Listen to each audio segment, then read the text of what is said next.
네, 이슈 분석 Y 시간입니다. 시장의 중요한 이슈들 함께 점검해 보면서 투자 대안들 마련해 보시기 바랍니다. 김세용 전문가와 함께하도록 할게요. 어서 오세요. 네, 안녕하세요. 네, 반갑습니다. 자, 오늘의 주제가 경제 성장률 상향 조정과 주가 상승입니다. 일단 어제 IMF에서 한국 경제 성장률 전망을 한 달 만에 또 상향 조정을 하게 되었더라고요. 경제 성장률 이렇게 상향 조정이라고 하는 것은 어떻게 보면은 호평가라는 것이니까 주가에는 호재가 되지 않을까 싶은데 일단 어떠한 의미인지 점검부터 해보죠. 네, 어제 그 IMF 미션단에서 우리 한국 정부와의 그 연례 회의에서 발표한 내용입니다. 기존의 3.0%에서 그 경제 성장률을 3.2%로 상향 조정을 했습니다. 굉장히 의미가 큰 것 같은데요. 이제 최근에 우리나라 경제 성장률을 보게 된다면 2015년, 2016년 같은 경우는 경제 성장률이 3%대에 미치지 못했던 2.8%였는데요. 이제는 3%에 안착하는 모습이고요. 이 부분에 대해서 김동연 부총리 같은 경우도 이제 인터뷰에서 이런 이야기를 했습니다.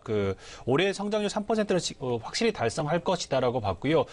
만약에 4분기에 0.4%만 달성해도 연간 성장률은 3.3%는 충분히 넘을 가능성이 크다라고 이야기를 했고요. 내용을 보게 된다면 2015년은 2.8%였고 2016년은 2.8% 그리고 올해 같은 경우는 3.2% IMF 전망치죠. 그런데 이런 분기별 성장률이 점점 높아지고 있습니다. 2016년 3분기는 2.6%였고 4분기는 2.4%였다가 올해 같은 경우는 2.9% 그리고 3, 4분기가 3.6%가 나왔습니다. 반도체 수출의 호조 때문에 그렇게 된 것 같은데요. 이렇게 본다면 4분기에는 3%가 넘는 경제 성장률을 나올 것이라고 예측을 하게 된다면 우리나라 경제 성장률 3.2%는 충분히 그리고 또 무난히 달성이 가능하다라고 말씀을 드릴 수가 있는데요. 이러한 경제 성장률의 상향 조정은 주가에도 크게 영향을 미칩니다. 외국인 투자자들이 국내 투자에 할 때 가장 크게 보는 게 경제 성장률 전망치인데요. 지금 현재 본다면 과거 제가 이제 가져온 데이터를 보게 된다면 과거 10년치의 데이터를 보면 주가 상승률하고 경제 성장률은 매우 밀접한 관계가 있다라고 볼 수가 있습니다. 만약에 내년의 경제 성장률이 올해보다 성장한다면 올해의 주가는 상승합니다. 그런데 만약에 내년의 주가가 내년에 경제 성장률이 올해보다 떨어질 거라고 본다면 올해의 주가는 미리 선반영돼서 떨어지게 됩니다.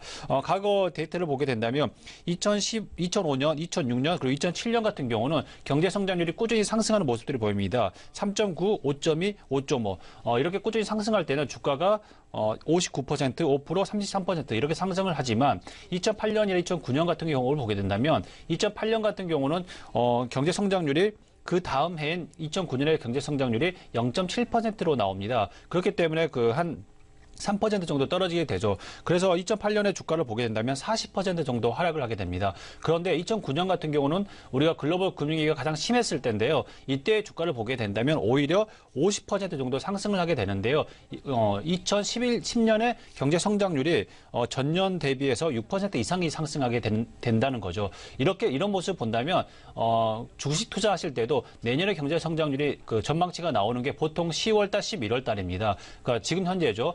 내년의 경제 성장률 전망치가 올해보다 더 높아진다면 그리고 또 내후년도 높아진다면 주가는 꾸준히 상승할 가능성이 굉장히 크다라고 말씀을 드릴 수가 있고요.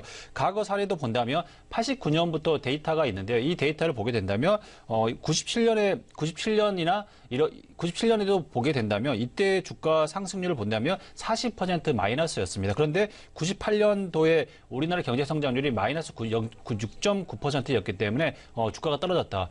2008년의 글로벌 금융위기 때와 그리고 1997년에 IMF 위기 때 우리나라 주가는 거의 40% 정도에 떨어졌다라고 본다면 내년 정도는 아마도 경제 성장률이 지금 현재의 호황기가 이어진다면 아마도 더 좋지 않을까 싶어가지고요. 주가는 하방 경직성을 가진다라고 본다면 지금은 주가에 대한 모멘텀을 좀 더 가질 필요가 있다라고 생각을 듭니다. 근데 말씀하신 것처럼 경제 성장률이 성장할수록 또 어떻게 보면 늘어나게 될수록 주가도 그만큼 비례해서 올라가는 경우를 우리가 확인을 할 수가 있었는데 그러면 구체적으로 이렇게 경제 성장률이 높아지게 되는 이유나 포인트가 어떠한 건지 좀 살펴보고요. 네. 그리고 사실 신흥국이랑 이머징 국가랑 이게 차이가 나잖아요. 네. 어느 쪽에 투자하는 게 더 나을까요? 우선은 그 지금의 모습은 그 경제 펀더멘탈이 좋아지고 있다라고 볼 수가 있고요. 지금 현재 보면 금리를 그 미국에서 임상을 하고 있습니다. 그럼에도 불구하고 주가에는 그렇게 크게 영향을 안 미치는 부분이 있는데요. 이 부분은 아마도 이제 그동안에 그 글로벌 경제 위기 그리고 신용 경색이 오게 되면서 통화가 부족했다. 그러면은 신용 승수가 늘어나지 않는 부분이 있었는데 이 부분을 통화 정책을 통해서 많이 해결했다고 보고 있고요. 그리고 또한 이 부분이 글로벌 경제 펀더멘탈에 굉장히 그 훈풍을 다 가져올 수 있게끔 영향을 미쳤다라고 봅니다. 그래서 지금은 경제에서 오히려 통화 정책보다는 그 경제 펀더멘탈을 보는 실적 개선을 보는 게 맞다라고 볼 수가 있고요. 과거 사례를 보게 된다면 그 민주당 정부가 있었던 오바마 정부 때는 달러 강세였기 때문에 이 통화들이 그 글로벌 통화들이 신흥국보다는 오히려 선진국에 많이 투자를 했습니다. 그런데 이제 공화당 정부 트럼프 정부 같은 경우는 달러 약세를 쓰기 때문에 이 돈들이 신흥국들에 나가기 시작합니다. 그런데 신흥국들의 흔히 말하는 아시아 경제의 성장률이 더 좋지 않다면 나오지 않을 텐데요. 차트를 보게 된다면 최근 내용을 보게 된다면 신흥 국가들의 이제 그 최근에 내년의 경제 성장률 같은 경우 보게 된다면 5.8% 정도 됩니다. 이 부분이 꾸준히 높아지는 그 모습이 보이고 있고요. 선진국들은 평균 경제 성장률이 2%입니다. 그래서 이 갭 차이가 나는데 이 갭 차이가 점점 더 벌어진다는 거죠.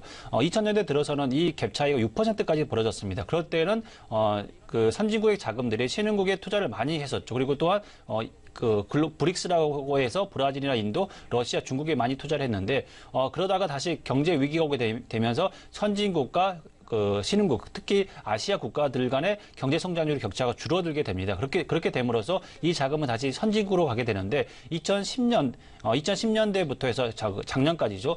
그때까지는 이제 이 갭 차이가 줄어들었기 때문에 자금들이 아시아나 신흥국에 오지 않고 선진국으로 많이 투자가 됐었는데 이 부분이 다시 선진국과 아시아의 경제 성장률의 그 격차가 점점 벌어지게 되면서 지금은 이제 아시아 시장 쪽으로 많이 자금들이 오고 있다라고 볼 수가 있어서 지금의 투자를 하신다면 오히려 선진국보다는 아시아 쪽에 많이 투자를 하시는 게 좋지 않겠냐라고 생각이 듭니다. 그러면 전반적으로 아시아 국가를 좀 겨냥해서 투자 전략을 잡아야 되나요? 네, 맞습니다. 지금은 네. 이제 아시아 경제 쪽에 좀 많이 투자를 하는 게 좋은데요. 만약에 트럼프가 재선이 된다면 아마도 이런 부분을 트럼프는 재선될 때까지 지금 거품 경제 그리고 또한 좀 더 정책에 대한 부분을 많이 해서 거품 경제를 만들지 않을까 생각이 듭니다. 그리고 또한 이 부분이 그 인프라 투자나 아니면 또한 달러 약세 부분이 선진국보다는 아시아 쪽에 많은 흔히 말하는 자금들이 몰리고 있기 때문에 아마도 제가 생각할 때는 아시아 국가는 2, 3년 정도의 주가가 더 상승할 가능성이 있다라고 저는 보고 있고요.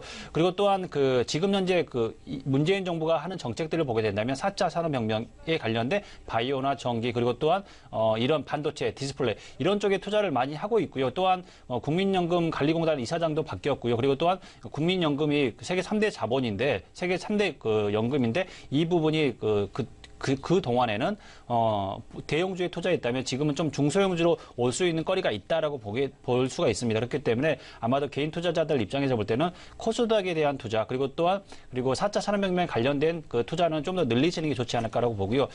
셀트리온 헬스케어 같은 경우는 최근에 많이 상승을 했습니다. 그런데 바이오주들의 주가들을 보게 된다면 작년에 영업이익이나 영업이익이 올해 2배 정도 늘어났습니다. 그런데 주가도 작년 셀트리온도 마찬가지고 셀트리온 헬스케어도 마찬가지고 작년 대비 2배 늘어났습니다. 그래서 지금 수준은 좀 실적과 그리고 주가는 맥을 같이 해서 같이 가고 있다고 보기 때문에 거품이라기보다는 지금은 오히려 실적이 잘 반영이 돼 있는 상태고요. 향후의 모습들이 만약에 지금보다도 이제 트럼프의 약달러 정책과 이런 재선을 위한 거품 경제를 만든다면 아마도 주가는 지금보다는 더 갈 수 있다라고 생각이 듭니다.